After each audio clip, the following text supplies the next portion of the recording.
आज ही Doubtnut app download करें। Doubtnut पर होगा अब आपके सभी मैथ्स, केमिस्ट्री, फिजिक्स और बायोलॉजी डाउट्स का सफाया। बस अपने क्वेश्चन की फोटो खींचो, उसे क्रॉप करो और तुरंत वीडियो सोल्यूशन पाओ। Download now. इस प्रॉब्लम में हमें दिया गया है कि हमारे पास दो पार्टिकल्स हैं, पार्टिकल ए और पार्टिकल बी। पार्टिकल ए का जो मास है वो 1 kg है और पार्टिकल बी का मास 2 kg है। दिया गया है कि पार्टिकल ए को जो है वर्टिकली अपवर्ड डायरेक्शन में 200 मीटर पर सेकंड से प्रोजेक्ट किया जाता है, वहीं पार्टिकल बी को वर्टिकली डाउनवर्ड डायरेक्शन में 50 मीटर पर सेकंड की वेलोसिटी से प्रोजेक्ट किया जाता है। ठीक है। अच्छा, दोनों जो है एक ही लाइन के अलोंग मूव करते हैं और अपोजिट डायरेक्शन में। ठीक है। तो और दिया गया है कि इनिशियली उनके बीच का जो सेपरेशन है वो 90 मीटर है। वो दोनों जो है मिड एयर में कोलाइड करते हैं और एक दूसरे से स्टिक कर जाते हैं। हमसे पूछा गया है कि सेंटर ऑफ मास जो होगा दोनों पार्टिकल्स का वो मैक्सिमम हाइट कितना कितना अटेन करेगा। ठीक है। और दे दिया गया है कि gravity acceleration due to gravity constant है, उसको जी लेना है, जी का वैल्यू 10 मीटर पर सेकंड स्क्वायर लेना है।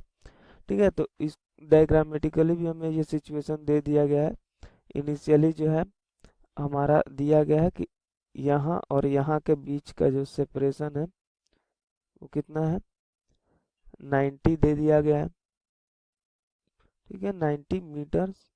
अच्छा, अब इस क्वेश्चन में हमें कुल मिलाकर सेंटर ऑफ मास का मोशन देखना है। तो सबसे पहले तो हम क्या करते हैं, सेंटर ऑफ मास का वेलोसिटी, सेंटर ऑफ मास का एक्सेलरेशन सब कुछ निकाल लेते हैं और इनिशियल जो है सेंटर ऑफ मास का इनिशियल पोजीशन भी निकाल लेते हैं।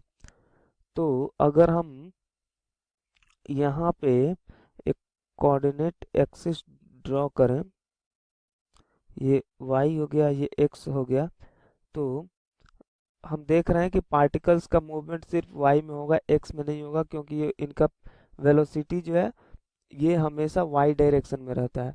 ठीक है। तो अब यहाँ से हम अगर हमें क्या दिया हुआ है, एम ए कितना दिया हुआ है 1 kg और एम बी जो है 2 kg दिया हुआ है। M A equal to 1 kg, M B equal to 2 kg दिया हुआ है। अच्छा, हम यहाँ से आर ए निकाल सकते हैं, कितना होगा, और सब y में होना है तो स्केलर ही लेते हैं क्योंकि एक ही डायरेक्शन में है। तो आर ए 0 हो जाएगा, आर बी जो है वो कितना हो जाएगा, 90 हो जाएगा, 90 मीटर्स। ठीक है। तो यहाँ से आर सी एम कितना होगा, R C M equal to होगा M A plus M B R B divided by M A plus M B. ठीक है।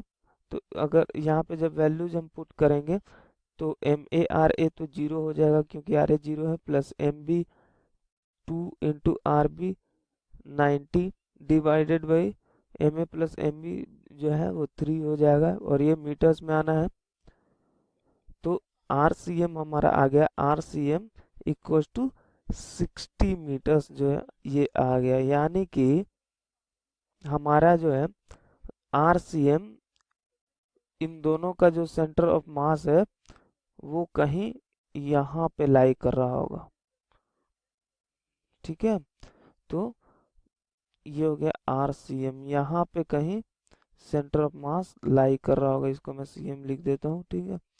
अच्छा, ये हमने उसका इनिशियल पोजीशन निकाल लिया। अब हम क्या करते हैं, इनिशियल वेलोसिटी अगर निकालने की कोशिश करें तो आरसीएम के फॉर्मूले को डिफरेंशिएट कर देंगे तो हमारा वीसीएम आ जाएगा। तो यहाँ से वीसीएम क्या हो जाएगा, M A V A plus M B V B divided by M A plus M B. ठीक है। यहाँ पे वी ए क्या है, वी ए जो है वो 200 मीटर पर सेकेंड, वी ए 200 मीटर पर सेकेंड है, ये पॉजिटिव में है। वी बी जो है ये -50 मीटर पर सेकेंड हो जाएगा क्योंकि ये निगेटिव में है। वैल्यू अगर पुट करें तो एम ए 1 है टाइम्स वी ए, तो 200 इंटू 1 200 -50 इंटू 200 तो divided by 100 divided by total mass 3 हो जाएगा, ये मीटर पर सेकेंड में। तो velocity of centre of mass हो जाएगा 100/3 मीटर पर सेकेंड। ठीक है, ये velocity of centre of mass 100 metre पर सेकेंड इन अपवर्ड डायरेक्शन हो गया। ठीक है, अच्छा इसके बाद हम एक्सेलरेशन भी निकाल लेते हैं। एक्सेलरेशन ACM क्या होगा, VCM को एक बार डिफरेंशिएट कर देंगे तो ACM आ जाएगा, तो इसके ये हो जाएगा MA AA plus MB AB divided by MA plus MB। Values जब पुट करेंगे, क्योंकि हमें मालूम है AA जो है माइनस ऑफ G है, AB भी माइनस ऑफ G है, क्योंकि ग्रेविटेशनल एक्सेलरेशन हमेशा डाउनवर्ड डायरेक्शन में होता है और यही केवल इनका एक्सेलरेशन है। तो जब पुट करेंगे तो ACM जो है वो -G ये भी आ जाएगा। ठीक है, तो अब सेंटर ऑफ मास का जो डिस्प्लेसमेंट होगा, सेंटर ऑफ मास का डिस्प्लेसमेंट S इक्वल टू क्या होता है, सेंटर ऑफ मास हमें क्या कहा जा रहा है कि मैक्सिमम हाइट कितना रीच करेगा, तो मैक्सिमम हाइट पर वेलोसिटी क्या हो जाता है, 0। ठीक है, तो हम क्या करते हैं, VCM square equal to UCM square plus 2ACM SCM निकाल लेते हैं। ठीक है, तो VCM स्क्वायर ये तो 0 हो जाएगा, equal to UCM square, U हमने निकाल रखा है, कितना आया था 100/3 का स्क्वायर, तो 100/3 का square minus of 2 into 10 into SCM यहाँ से आ जाएगा। ठीक है, तो ये जो है तो SCM आ गया यहाँ से कितना 500/9, 20 5 जा 100, तो 500 डिवाइडेड बाई 9 मीटर्स यहाँ से आ जाएगा। ठीक है, तो यहाँ से इतना आ गया, और तो हम क्या देख रहे हैं कि इनिशियली जो सेंटर ऑफ मास था वो पहले से 60 मीटर्स जो है ऊपर था, और यहाँ से SCM और मूव कर गया। ठीक है, SCM, तो मैक्सिमम हाइट जो कि मैं कहूँ उसको Hmax अगर कह दूं, Hmax maximum height reached by the centre of mass, तो Hmax क्या होगा, Hmax equal to 60 plus SCM। ठीक है, तो 60 प्लस 500 डिवाइडेड बाई 9 मीटर्स हो जाएगा।